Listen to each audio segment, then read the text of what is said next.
start recording now. Good evening and a very happy new year to everyone, and a very warm welcome to this EuSoMII ESOI webinar. This webinar is a part of the EuSoMII 2025-2026 monthly webinar series, which focuses on applications of AI across various radiological subspecialties.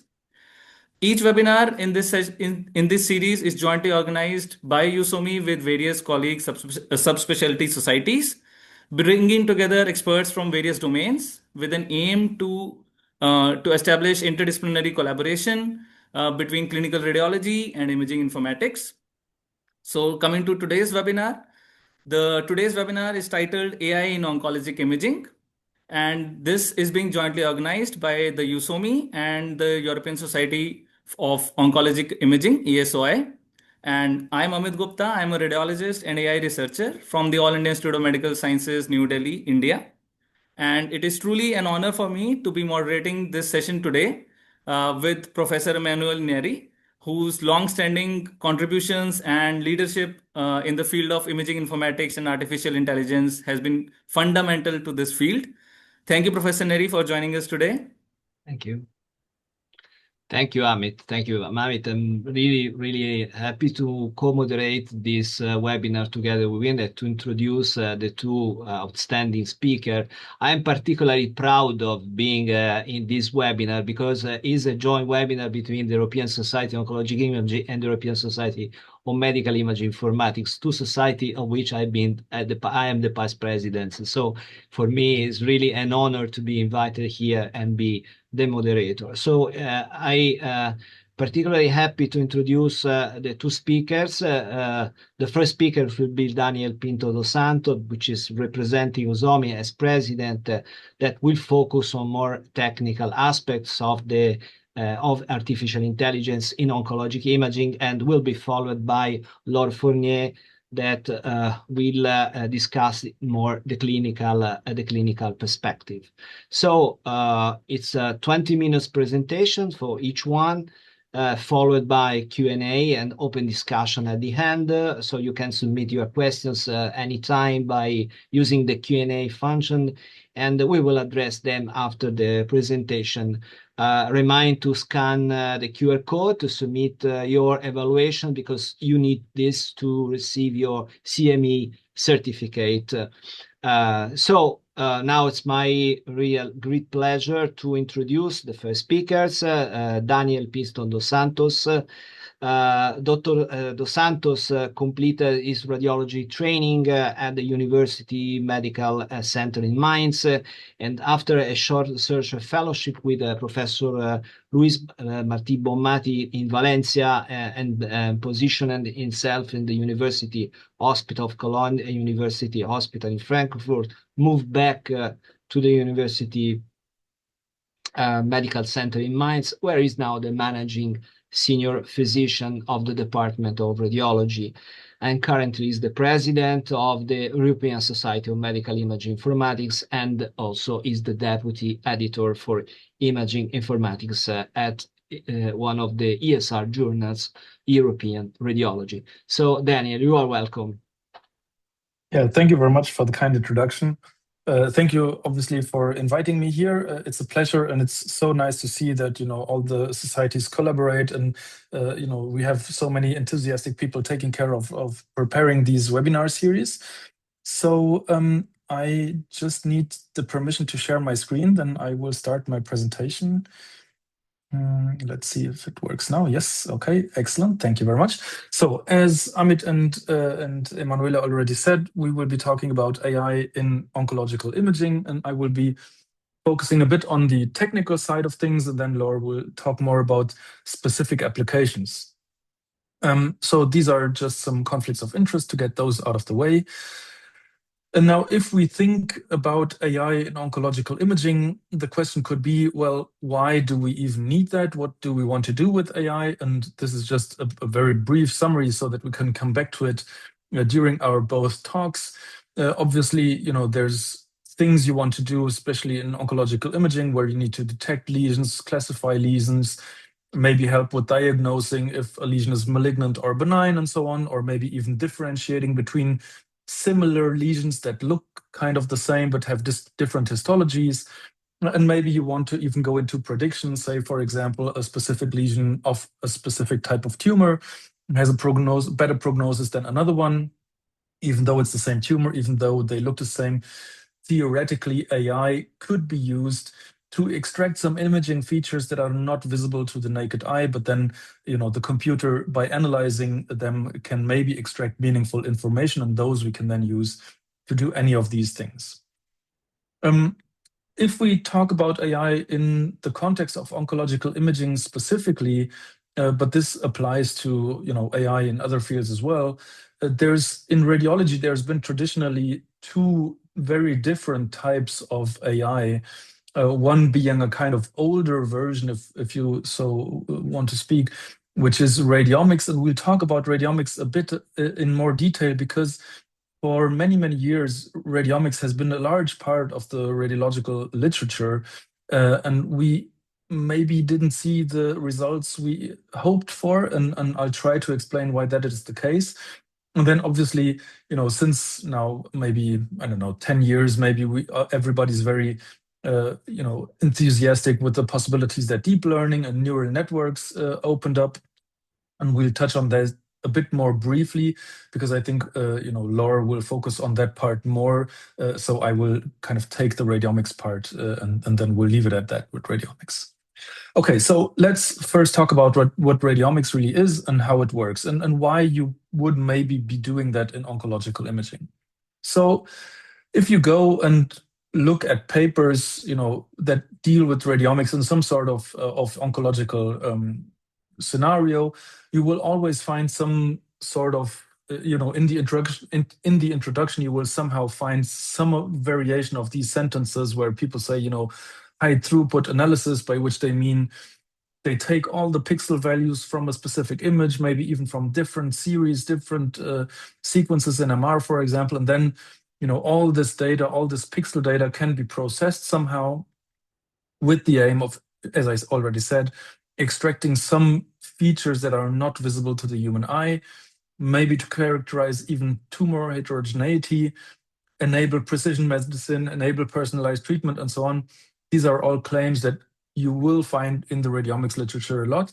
And it makes sense, because if, for example, if you look at those images here on the top, these are different tumors in different types of visualizations, 3D visualization, axial slices, and then even PET imaging. And you see just by looking at them, and those were all tumors of the same histology, so to say, or well, the same primary tumor origin. So all lung cancers, they were not the same histology, but they look different. So if we think, well, just by extracting somehow objective measures of how different they look, then maybe we could use that to make more individualized, personalized treatment decisions and so on. So there's some plausibility there, and so people have been very enthusiastic with that. And specifically in oncological imaging, you will find almost all the tumors, for all the tumors, you will find some sort of publication that uses radiomics to do whatever, basically, be it pancreatic cancer, lung cancer, whatever, even very rare, central nervous tumors, you will find some publication using radiomics to, for example, predict treatment outcome or whatever. But if everybody is honest with themselves, in our clinical routine, we don't see much radiomics being used, right? Nobody has, I would assume, at least I don't, has any tools that use radiomics to do whatever. And why is that the case? Even though maybe, with the body of literature that's there, it theoretically should have been translated somehow to clinical routine. And this was an analysis I did some years back, where you basically see that the increase in publications on radiomics is exponential over the years, even if you correct for the percentage of growth in the radiology literature overall. And as I said, we don't see any clinical application. And for the most part, this is due to the studies themselves not being perfectly reported. So, reproducibility of the studies themselves is already an issue. But radiomics specifically has an issue of itself that I want to briefly touch upon that might then explain why we don't really see that in clinical routine. So what does radiomics actually do? How does radiomics work? So if you imagine, for example, let's take this square with these pixels, different gray level values. What radiomics tries to do is describe what gray level values do we have here in this image, right? And you could do that very simple by counting the number of white squares and black squares and middle gray squares and whatever. And you would get the very simple descriptor of a histogram that just tells you how many pixels had the same color, basically. But obviously, the pixels could be arranged in various ways, so that doesn't really help you. The simple histogram doesn't really help you. So you need some sort of more complex descriptors to say, well, these pixels were arranged in a specific form. And that's actually what radiomics in the end does, right? It has a collection of mathematical descriptors to explain how the pixel values were aligned with each other. So there are things like, say, co-occurrence matrix, which basically tells you how often was a specific gray level occurring near this same specific gray level value. Or you have run length, which tells you in a specific direction how often does a specific gray level repeat itself.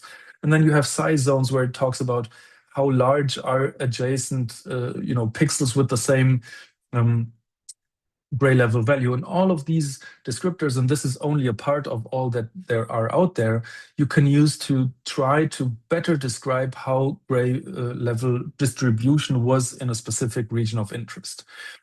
But if you think on how do we do imaging, I mean, obviously there's lots of factors that influence the gray levels in our images, right? Be it in CT, be it in MR, if you change matrix size, if you change field strength, if you change, I don't know, CT parameters, tube voltage, and so on, it will give you some difference in noise, for example, some difference in attenuation maybe. And these slight differences that are already part of the technicalities of how we do imaging, right? Say even a thinner patient and a larger patient, the larger patient with the same tube voltage and so on will produce more noise. So gray levels will be distributed differently. And this is just one of the, I think, relevant parts of why we didn't see radiomics translate into clinical routine.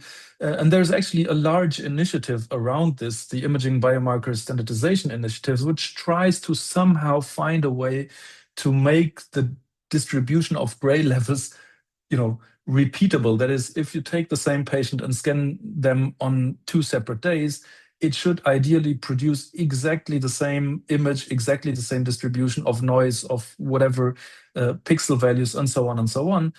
But this is not the case. Actually, I didn't include this here, but in my time in Cologne, we did a very simple study that I think was, gave unexpected results. We took some fruits, apples, bananas, and so on, put them in the MR, scanned them with various sequences, just pull them out and immediately put them back in to rescan them. And if you do that and compare and then extract the radiomics features and so on, and you will see you get totally different results. So even with minimal time difference, exactly the same objects, we didn't even touch them.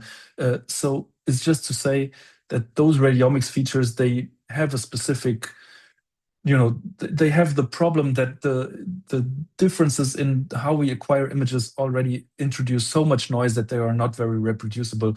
And I think this is one of the main reasons why radiomics hasn't made it to clinical routine. And I think so, if you keep that in mind, then maybe this is not the way to go for the future. And we will focus then in also in Laure's talk more on the more advanced, deep learning methods.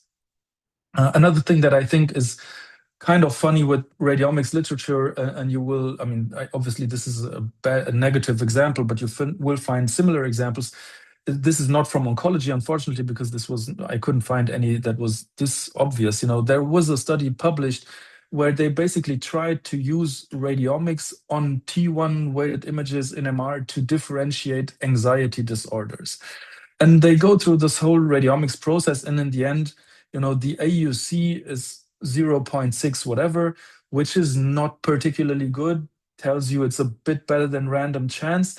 But then the discussion, says, this could serve to diagnose clinically relevant anxiety disorders. And to be very honest with ourselves, in most cases, we didn't even need MR. We can just talk to the patient and we will find it, because actually in this case as well, the clinical diagnosis was the gold standard. So why even bother to do MR? And you will find many of those examples in the radiomics literature, unfortunately, where people got very excited about the technologies many years back, but then somehow it seems in parts at least lost track of the clinical relevance. So we'll keep it with that. I know that I'm kind of very skeptical about radiomics. There are some pearls in this, and certainly I wouldn't completely discard the technology. There is some value in doing radiomics still.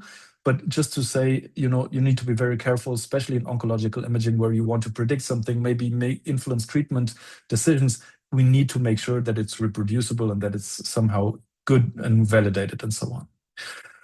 Okay, so moving on, just briefly touching upon the basics of deep learning and what we now today maybe refer to as AI more specifically.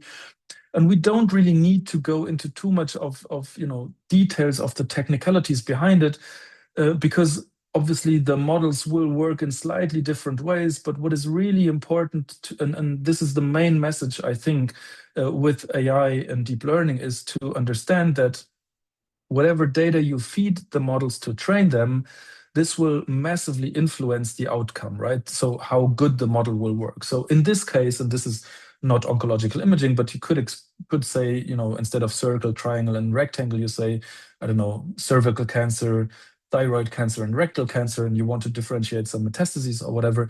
You can do that if you provide those models with the data, with the labels, with the images, with the labels, and you make sure that the labels are correct and so on. Feed it to those AI models. They will try to figure out a way to separate those classes to predict the right labels, and they will output something, which goes to say, and this is, I think, important, is if the labels are not 100% accurate, the predictions, the results the AI produces will never be 100% accurate as well.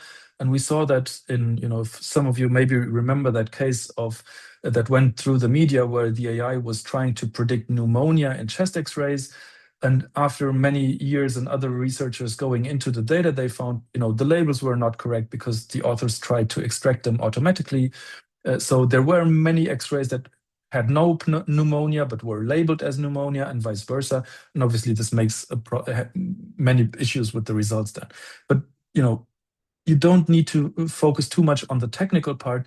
The really important part is whatever bias you have in your data is bias you will find in your results. And obviously all of us know that very well. If we go to our conferences, everybody talks about AI. And I think specifically in oncological imaging, this could certainly help. I mean, oncological cases are a huge burden to the healthcare systems: breast cancer, lung cancer, prostate cancer. You want to detect those early, you want to measure those accurately, maybe even want to help predict things. And why don't we see more of this or other cancers being targeted with AI as well? I think the problem is the data is not really available. You need massive amounts of data to train AI and have it, perform adequately. So there are initiatives in which, some EuSoMII members are also involved, and Louis Marty Bonmati is, for example, leading this UCAIM project, where we try to collect data on a European level to facilitate at least building AI tools for those high prevalence oncological cases where we want to really make an impact. And I think there's nice publications out there showing that indeed, especially in oncological imaging, AI can help us, maybe not being better at diagnosis, but at least be better in terms of reducing the workload for radiologists. And whoever of you didn't already hear about this MASAI trial, this is one of the very, very few prospective randomized controlled trials where they tried an AI strategy versus a non-AI strategy. And turns out you can reduce the workload for the radiologists significantly while maintaining high diagnostic accuracy. But you need to be very aware that specific AI tools can have very specific issues. And this comes back to what I said about the data going in and the training. If you have, say, you want to build an AI that measures pulmonary nodules. You will need some label for the measurements, right? Somebody needs to measure the nodules and say, this is this size, this is that size. And you can do that, but those measurements will already inherently have some measurement error. For the smaller nodules, it will be greater than for the large ones. And what I want to say is that if you train two different AI tools with two different data sets, maybe different annotation strategies, they might turn out differently and give different results for nodules you find in your practice. And I found this publication was really, really interesting, where basically they had one CT scan, or they had a series of CT scans, applied different commercially available AI tools to them, and the measurements were vastly different. Even the classification of the nodules was different, which shows, maybe we have an issue in the data sets. Probably those vendors need to go back, build more reliable consensus data sets or whatever, so that after training, these AI tools can be more comparable, because obviously, specifically in oncological imaging, we don't want different tools to work differently, because then it depends, your success in being treated depends on what software a hospital bought, and obviously that's nothing you want to do.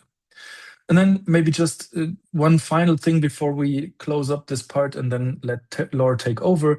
I think a part that we sometimes maybe don't value enough in oncological imaging and in other forms of imaging is that there's lots of data in our CT scans already, or in DMR scans as well, that we don't really use. Say, for example, you look at the patient, you see those two different patients, and you would immediately say, well, the patient on the left is probably more healthy, can sustain a more prolonged treatment, maybe more aggressive chemotherapy than the other one that is already very frail. And this frailty, this patient status, if we want, is included in the images. For example, if you look at this CT scan, you see the paraspinal muscles. They are very low on muscle mass and very high on fat. And this kind of gives you already a feeling that maybe this is a frail patient. And this is something where actually AI, specifically in oncological imaging, could really make an impact, because these are things that are so easy and big to measure that AI could do that very, very reliably. And actually, in our institution here in Mainz, we had a small multi-center project where we had patients with HCC, so with liver cancer. And if we just evaluate how much muscle mass they have, we immediately see, and then use that to build two groups, one with high muscle mass and one with low muscle mass, and we see, which is a very obvious result, that those that have more muscle mass, that are more robust, more healthy, maybe going into the treatment, they live longer than those with low muscle mass. I think this is a plausible result, but just goes to say, not all the applications of AI necessarily need to be about detection and prediction and so on. You can also use AI to just get data out of your images that you can then use to influence treatment without them being specifically diagnostic. Okay, just one last thing, because at EuSoMII and in the ESR, we also take care not only to make science with the AI, but also think about how AI should be regulated. And if you are interested in using AI in your clinical routine, one thing to keep in mind is that the AI Act was released. This is European legislation that basically says whenever you're using AI in a medical setting and this influences patient treatment, it will be classified as high risk. And that means that you need to comply to specific requirements in terms of educating your staff, how to interact with the AI, need to monitor the results of the AI. This is still ongoing, and maybe is just a small side note that I wanted to give here at the end of this presentation. If you're interested in those topics as well, the ESR published a statement basically on specific parts of this AI Act to discuss them, because many regulations are not yet set in stone in terms of how they will be interpreted by the law.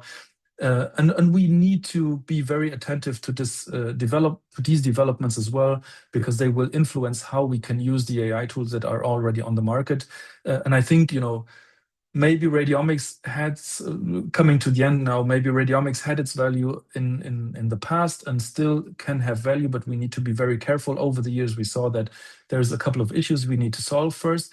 And obviously all this new development around deep learning, neural networks, and so on has been very exciting, has lots and lots of potentials.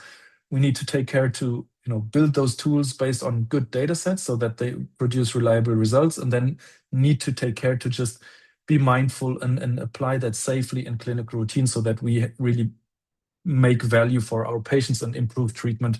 And for that, there's regulations in place that you should at least have heard of, not in detail, but take care when you interact with those AI tools that you need to be aware of regulations that apply. And this would be a topic for a totally separate webinar where we could spend hours on talking on this. Just wanted to highlight that here because that's something that EuSoMII has been very active. And with that, I think I gave a brief overview about the technical parts of AI, and I'm happy to discuss later on. And now would leave the floor to Laure then, or to Amit for his moderation. Sorry. Thank you very much, Daniel, for that excellent and insightful presentation. It was truly a pleasure to listen to you. So moving on, before we move on to our next speaker, as a reminder, we will have a Q&A session at the end of the next presentation, and the attendees can submit questions at any time using the Q&A function in their Zoom chat box. So now it's my pleasure to welcome our next speaker, Dr. Laure Fournier, who's a professor in the Department of Radiology at the Hôpital European Georges Pompidou, Paris, France. Her clinical work focuses on urogenital cancers as well as tumor response to targeted immunotherapies. Her research in the in vivo imaging lab is centered on radiomics and big data. Dr. Fournier is a member of ESOI, ESUR, and the RESIST working group and one of the clinical chairs of the Paris School of AI. She is principal investigator for 2 French national grants on AI applications for imaging and also involved in EuCAM. So Dr. Fournier will focus on the clinical perspectives of AI in oncologic imaging. Dr. Fournier, thank you for joining us today, and over to you. Thank you very much. So I'll share my screen. Hopefully you can see it. So I want to thank, of course, the organizers for inviting me. I'm very happy to speak on this subject, and you'll see that there are some great similarities with the subjects that Daniel spoke of. So, yeah, as I said, we're going to talk about the clinical applications, but also beyond. Let's say what I mean by that is we're going to talk about what is used today, but also how we may use these technologies later. And so I always like this T-shirt, right? But one of the questions that we're asking ourselves is, should we obviously replace this? And of course, we will show that we are working hand in hand with AI. As Daniel mentioned, there are some very obvious oncological applications, and screening, and particularly breast screening, was probably the first application that became widely available in clinical use. Why was this the first application? Well, there are several reasons, probably. I guess it is linked essentially to the fact that, first of all, it's a relatively simple task. It started on 2D mammography, even though there are tools now on tomography, but it basically were just a couple or a maximum 4 images to study. And also, and more importantly, probably there were very large amounts of data available with some kind of annotation, because there were either biopsy results or BI-RADS results that radiologists gave. So this really allowed the big development of the mammography applications. And if we're talking about screening, you probably all know that what's coming up and that what people are already starting to use, even though it is less validated, let's say, or is screening in lung cancer. And this is obviously a more complex task. Since it is on CT, there can be a lot more lesions. But basically, the message I wanted to give about screening is that it's quite easy to integrate AI in a context, because when you develop a screening method, you are going to calculate a kind of triad between benefit, risk, and cost, right? And so the AI, you can evaluate the performance of AI. You can integrate how this risk can be, either like the risk of either false positives, false negatives, etc., can be calculated to be taken into account in your screening program. And I guess the real question that remains is, where do you integrate AI in the screening? So in this case, there are some large studies, as Daniel mentioned. I like this one, the normal breast tomosynthesis screening trial, because it did a very thorough study on where AI should be integrated. Should it be the gatekeeper? So be before you send the reading to the radiologist. Should there be one human reader, one AI? Should there be AI alone? Should there be two human readers, which is what is happening, etc. And interestingly, if you look at the results in all of these different settings, the conclusion was that if, of course, the reference were two human readers, if you left AI alone where there were less cancers that were detected, if you use the AI as a gatekeeper, you got the same sensitivity and there were less cases to read, so that could eventually be one of the solutions. But what the authors suggested, what seemed to them the most acceptable was a single reading with AI. So basically a double reading, one human, one AI, because it gave the same sensitivity and it sort of reassured everyone because there was a human read for all cases. So my point with this is that it's not just about the tools, it's about how do you implement them. Now, that was screening, and I'm just going to talk about, I guess, diagnosis outside screening. And I just wanted to say that when you're talking about diagnosis using AI, there are actually several tasks that the AI is performing. And potentially these tasks are eventually trained separately or not. But basically, first the AI has to detect the anomaly. Usually it will segment the anomaly, at least to show you where that anomaly is, eventually to quantify it. And then at one point it will have to characterize it between benign and malignant. And so if you look at this application, so I have several examples of industrial applications in this presentation. If you look at this application for the PIRADS, Daniel was saying the prostate was one of the cases where it was often used. Well, it's a kind of end-to-end analysis where there will be a detection of the lesion, there will be a characterization of the lesion, a PIRADS proposal, there will be a segmentation that will calculate the volume of both of the prostate and of the tumor, and it actually goes to the generation of a report. So you see that actually these very comprehensive applications actually have a series of tasks and which will lead you to the final result. If I go back to mammography, I just wanted to show you, what it looks like. If you're not familiar with it, with two examples. This is one of the industrial examples. And as I was saying, there's detection. There's usually a little box that will show you where the anomaly is, and there will be some kind of estimation of the risk of malignancy. In this solution, I also wanted to show that it doesn't just detect the tumor, and this is something that we're seeing in these applications, is that they diversify the information, they enrich the information that are giving to the radiologist. So there's also an estimation of the density, and in this case, a comparison of different mammographies over time, which was one of the great limits of AI in mammography up till now. So now that, because of course the radiologist always compares to the previous mammographies if they exist, and this was something that really needed to be incorporated in these solutions. And in this second solution, you see the presentation is a bit different. Instead of a square box, it's a circle. There's still a number that will give you an estimation. And you have this little score.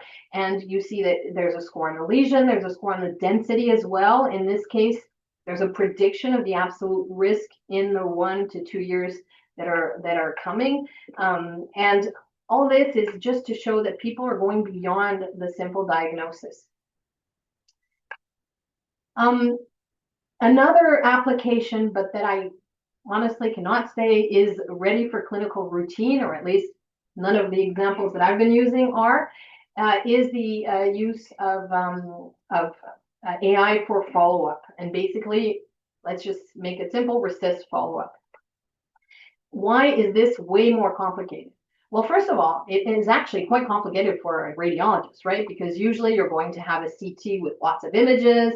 You're going to have a patient that's going through every 15 minutes. You're going to have to compare your scan to at least 2 or sometimes more scans for a given patient. And of course, the radiologist is usually quite tired. And what we're worried about is missing a lesion or missing a change in the lesions. We also know there are issues about reproducibility among readers. So people are very excited about this application, right? Just to show you 2 examples of things I'm working on, but of course there are lots of others. This is a French company, where you can just click on a lesion and it will automatically segment it. This is a pancreatic cancer with liver lesions. It will give you a 3D segmentation, volume of the lesions, etc. And I'll explain later why I think this will be interesting. This is another example of a project that's been financed by the French public system, where in the same way there's an automatic segmentation of lesions. And let's be honest, it works fine on a single case. It doesn't work very well on consecutive cases, and the issue that still remains are false positives. However, I do believe that this is really something that will be developed in the future, because it is based basically on segmentation, and segmentation is something that deep learning does extremely well. Why do I think this is going to be important? Because at one point, I believe, and I think a lot of us believe, of course, I'm not just speaking for myself, that when we do our follow-ups, we measure a couple of lesions, 5 lesions maximum, but we're not looking at the global tumor burden, right? And we all intuitively understand that this is probably just a very partial view of what a patient's disease, right? So the idea would be to look at a patient to have a global tumor burden and to look at global tumor evolution.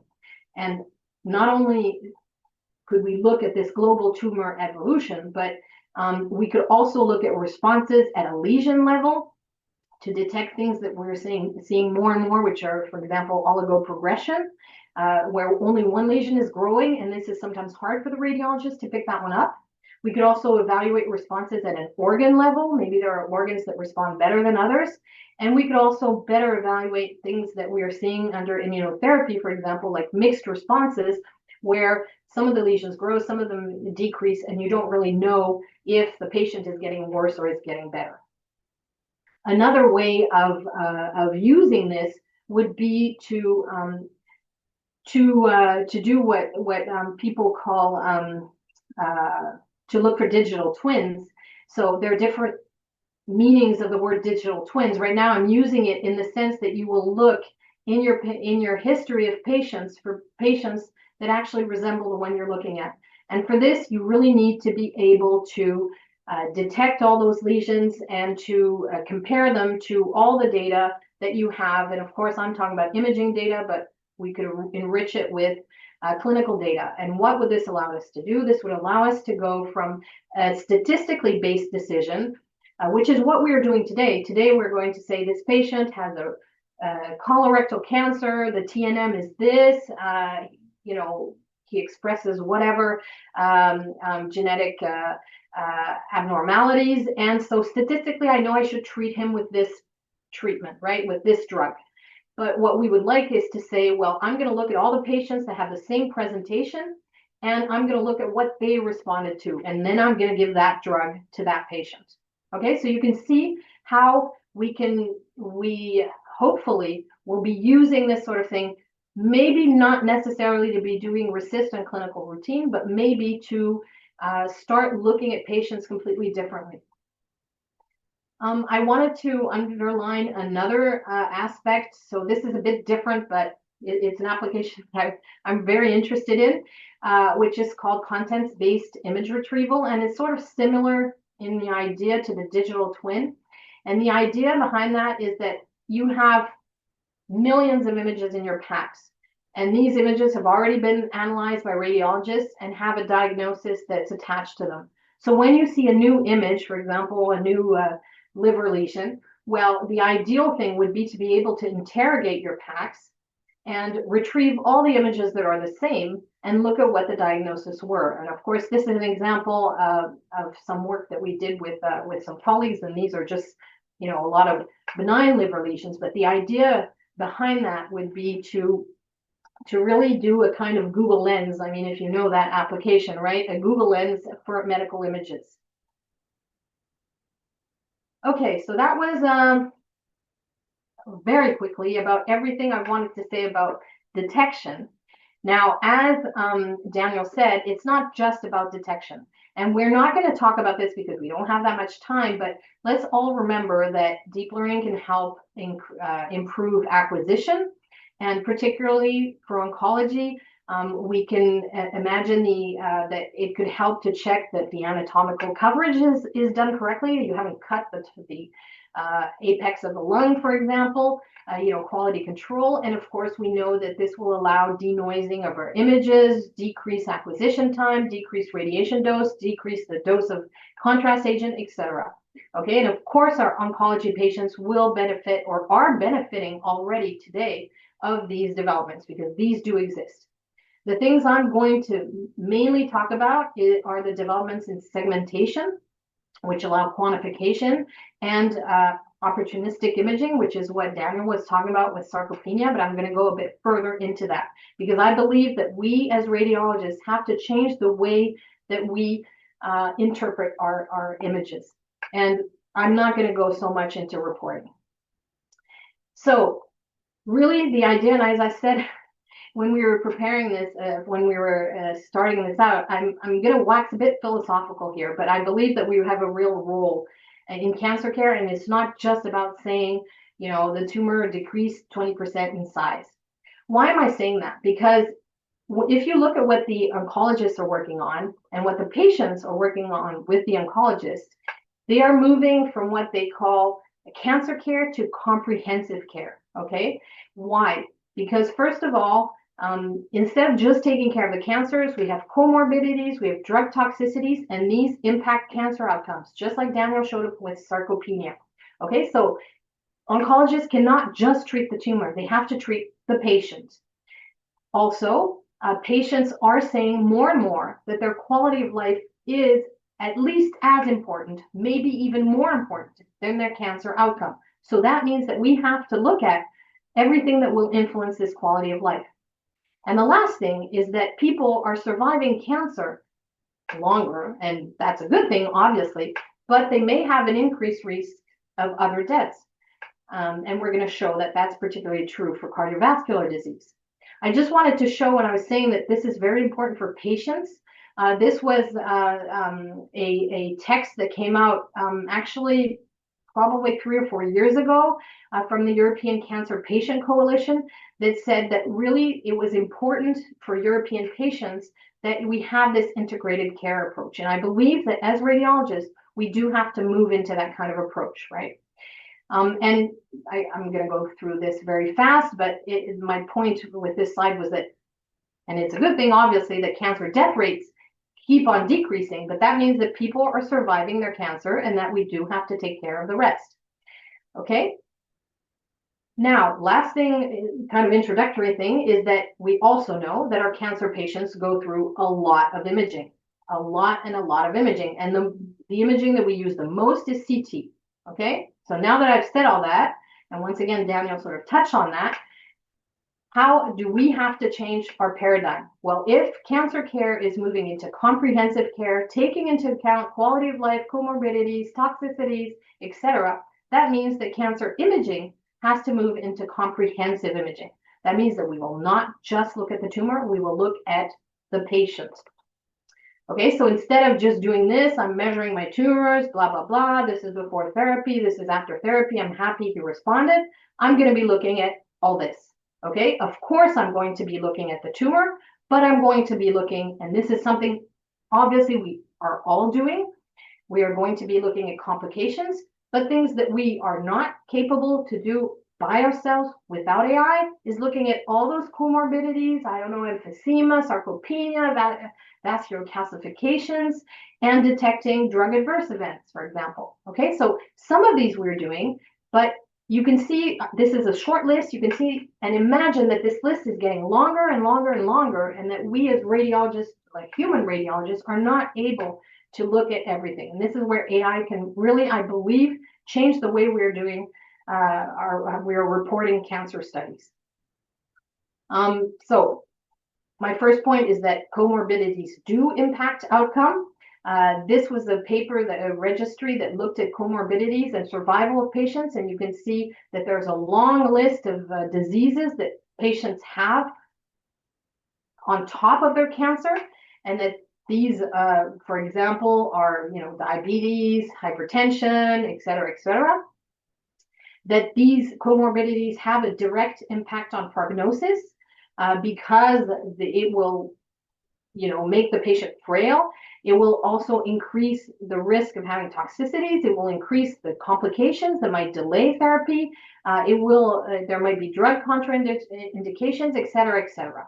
Okay, and just to talk about the cardiovascular risk, in breast cancer patients, for example, it was shown that when you follow breast cancer survivors for 7 years, you can see that half of the patients that die will die of cancer, but 1/3 of them will die of heart disease. Okay, and these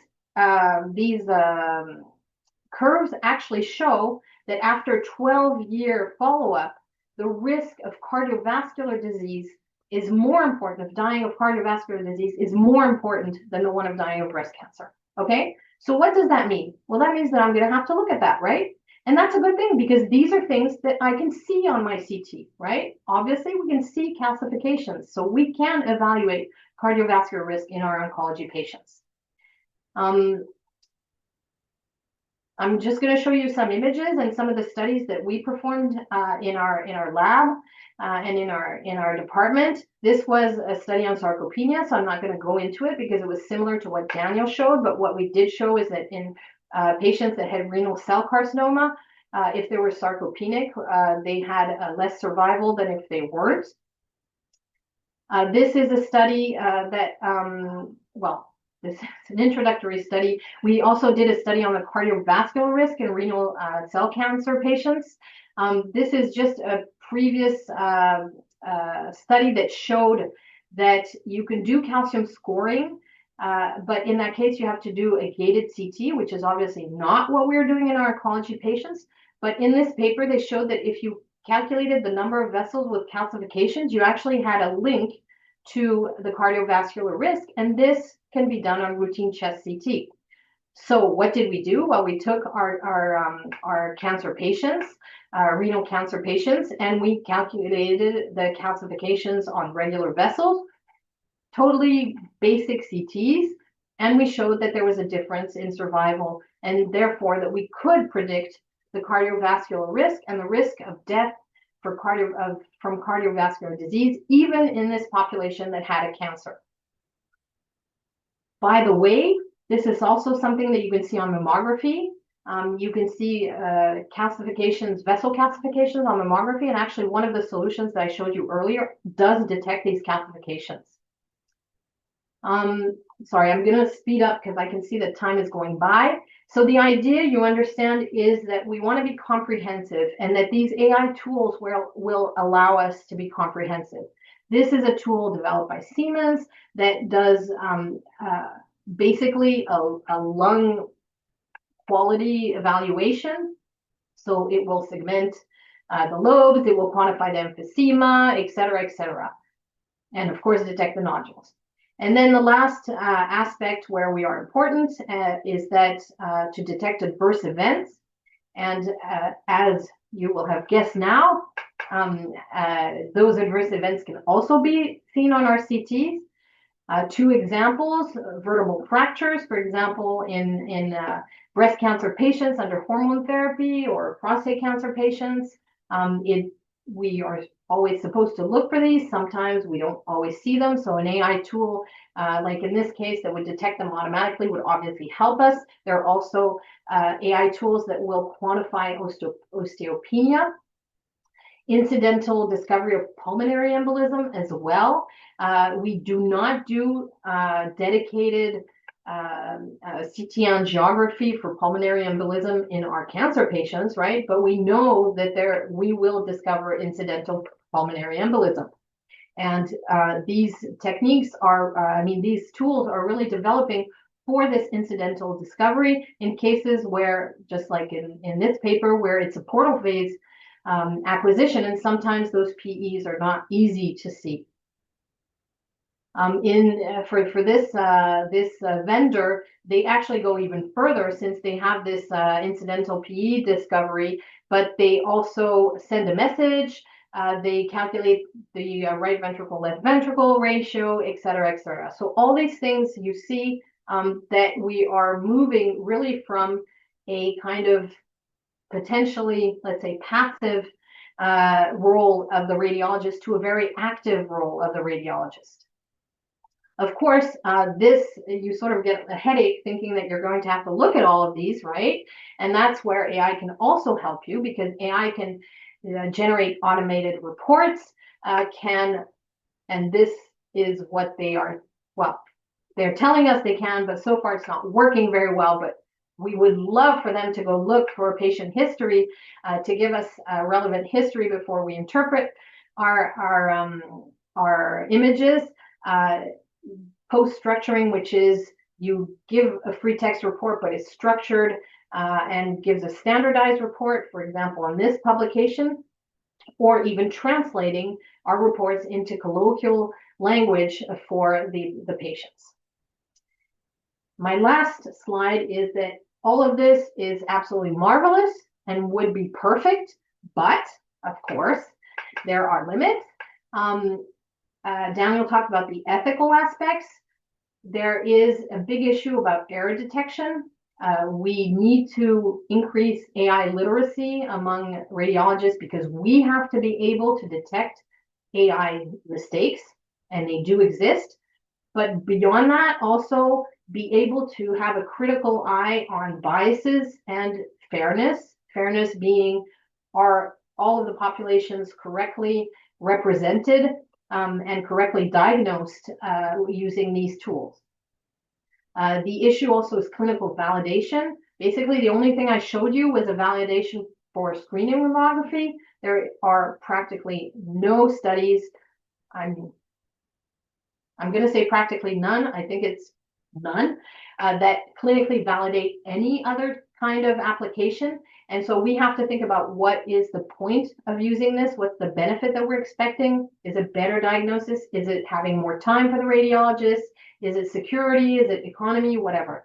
And then, of course, the big issue, and all of you probably have had this issue, is workflow integration, because most of these solutions are not always very simple to integrate into our workflow and interact with our PACS.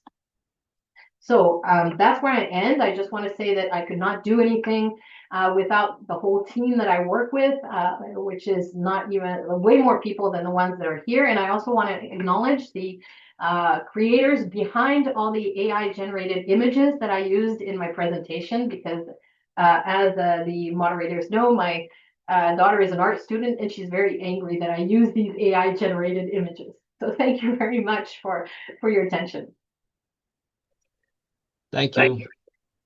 Thank you so much, Laure and Daniel, for your outstanding lecture. So you clarified the technical and clinical aspects. So we had many questions, and I saw that already.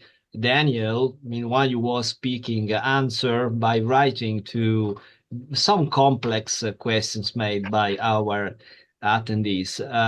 So I would like to start with a more general question, because you both mentioned, and then we will go back to the questions made by the attendees. But you both mentioned one important thing, that AI is able to capture things that we are not able to catch. No? So what the human cannot see everything, and AI can see the patient as a whole. And especially you, Laure, mentioned the comprehensive care. No, not patient care, but comprehensive care, which means looking at more disease or more features of the patients. Okay, you get the tumor, but you have also other things, cardiovascular risk, cardiovascular findings that are very important to, let's say, consider as a whole, especially if we look today at the geriatric patients. Now, oncologic patients are geriatric patients, and they have the comorbidities. So the prognosis, the perspective of the disease not only depend on the features of the tumor, it also depends where the tumor is located, which patient with its specific features, its comorbidities. So it would be interesting to hear from you both, the technical aspect of detecting invisible things. I ask him to Daniel, the potential of AI to detect things that we are not able to see, and from the perspective of Laure, let's say, clinical importance of getting these features, this evaluation especially in clinical trials, because you are also, Laure, very much involved in the EuCain projects. That is the projects that we are collecting a lot of data. There was a question from one of the attendees about radiogenomics, and EuCain is also probably one of the projects that is able to gather all these data, even the radiomics data and the genomics data. So maybe Daniel, you want to start with the technical aspect, and Yes, Laure wants to, let's say, continue. Yeah, I can do that. No, I think you're right, of course, and of course AI can capture things that we maybe are not able to capture. But I want to say one thing, and that's also something that Laure mentioned. I think maybe the easier part, for at least for now, would be to have the AI measure things that we do see but do not measure because it's so cumbersome. This was one thing. And the radiogenomics part maybe is more into this direction of capturing things we don't even see. Yes, I think there could be a value in that, but as I mentioned in the written reply as well, sometimes, and maybe this kind of already touches on the comprehensive care part, is maybe it's not even relevant to extract some information from imaging because we have other modalities that do that better. And then integrating that's the nice part that we could work on and use AI to do better or whatever. But I think, yes, I mean, from technical perspective, I think AI can do both, capture things we don't see and also help measure those that we see but don't measure. And I think we have the technology, the technology is ready. It's just applying it, having good data sets and so on, which in itself is lots of work. But I mean, doing it is feasible. We just need to do it. Yeah. And with EuCain and all of that, we have at least lots of people working in this direction for sure. And Laure, about you? Well, just to comment on what Daniel said, he also talked about risks linked to AI, and obviously, detecting something that a human can't see, is a bit complicated to have human overview, right? And that's something that is, totally integrated in European legislation. So theoretically, we need to be able to control the result of the AI, and if we can't see it, I don't see how we can control it. So I'm a kind of a very practical person. I like the low-hanging fruit, the one that I can see.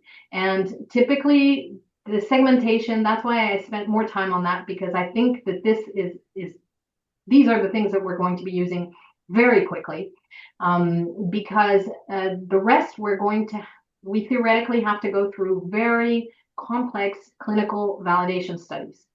But as you say, that's one of the reasons that we have EuCain, and that we're trying to put together data so that we can give some evidence. I mean, after all, which one of us can check the reality of the result of a diffusion image? None of us, right? Or even a T2. Who can really explain why that tumor has that signal using T2? So we also should not be, more strict with AI than we are with our usual techniques, right? But we do have years and decades of experience using our images, so it will probably take a lot more time for us to, try to understand these AI results and how we should use them, and as Daniel says, where they benefit the most. Yeah, thank you, Laure. Amit, do you want to say something, or you have questions?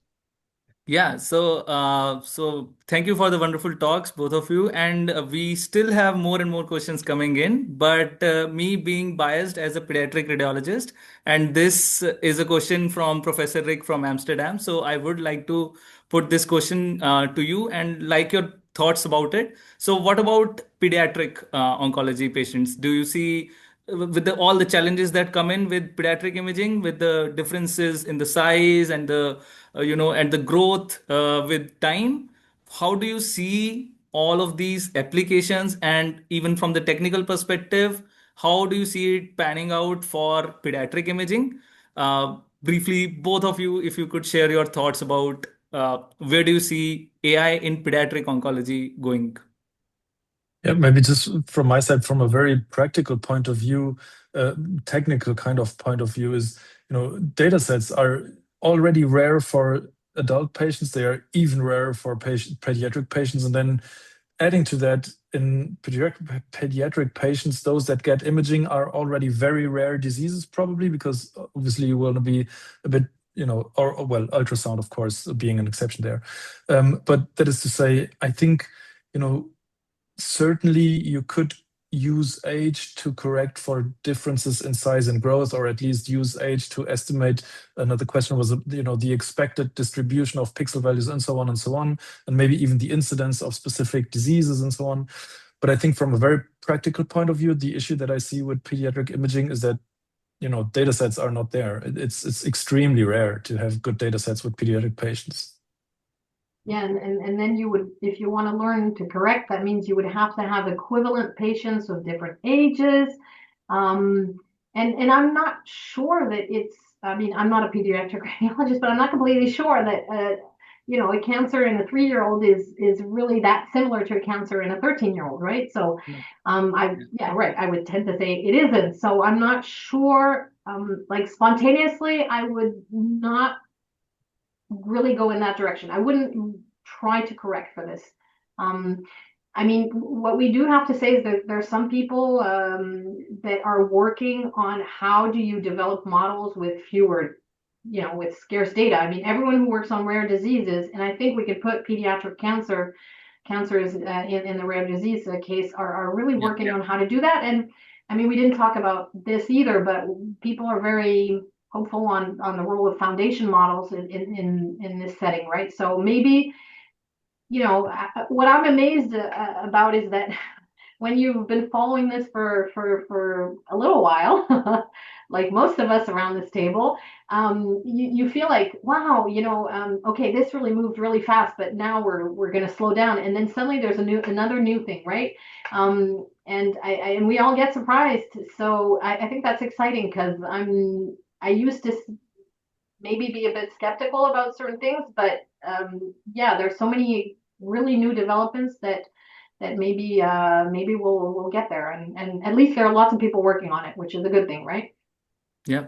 So, as myself a pediatric radiologist, working closely with AI, I'm very hopeful that our little patients don't get left behind. If AI comes out to be, this impactful as we hope AI will be, I really do hope that the benefits also extend to the little patients as well. So, if it's okay, Professor Neri, the last question, there's another question in the Q&A which I find it's very nice. How somebody has asked, how do I actually access these AI tools? Can you guide someone to who's just starting into AI, or who's getting accustomed to these AI tools? How do they start accessing these AI tools? Very briefly. Yeah, I And think I will have another questions for Laure. Okay.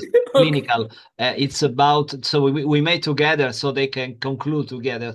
It's about an interesting question made in the Q&A on the RECIST.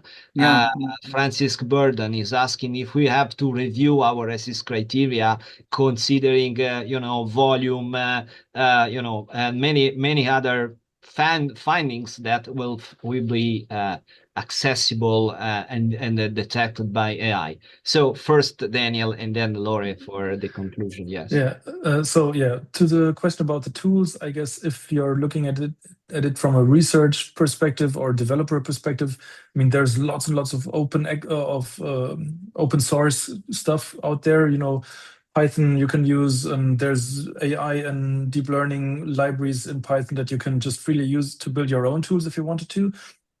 Honestly, I think, you know, from India, there's lots of companies coming out of India. There's amazing stuff. You know, Cure AI was one of the first ones to detect tuberculosis and lung disease and whatnot. So there's tools coming from India, and those would be available there. And I guess those that are on the European market, I would say in large part probably are available as well.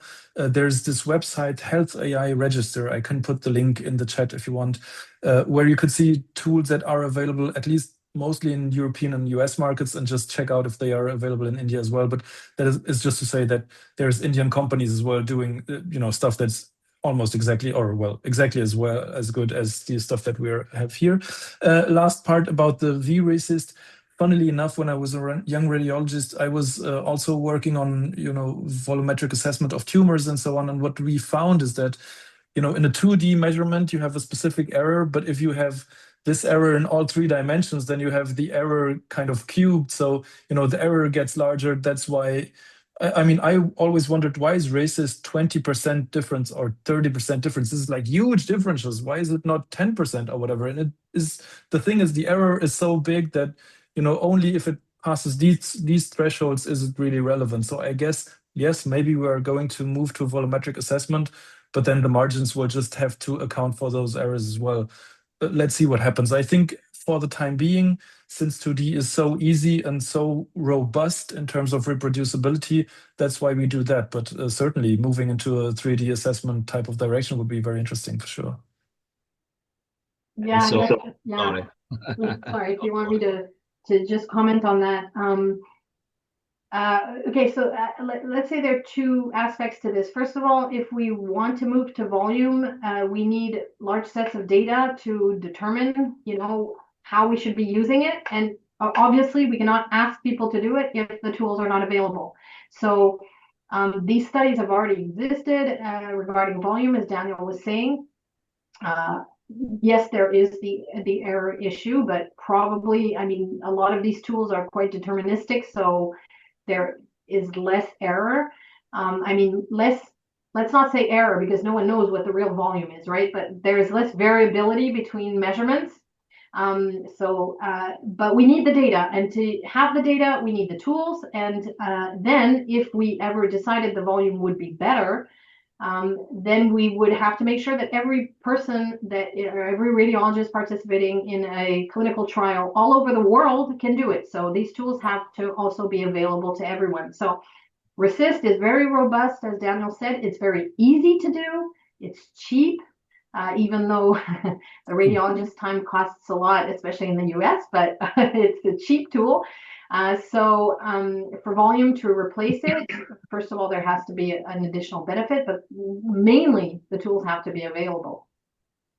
But I do believe it will give us a lot more information. Okay, thank you.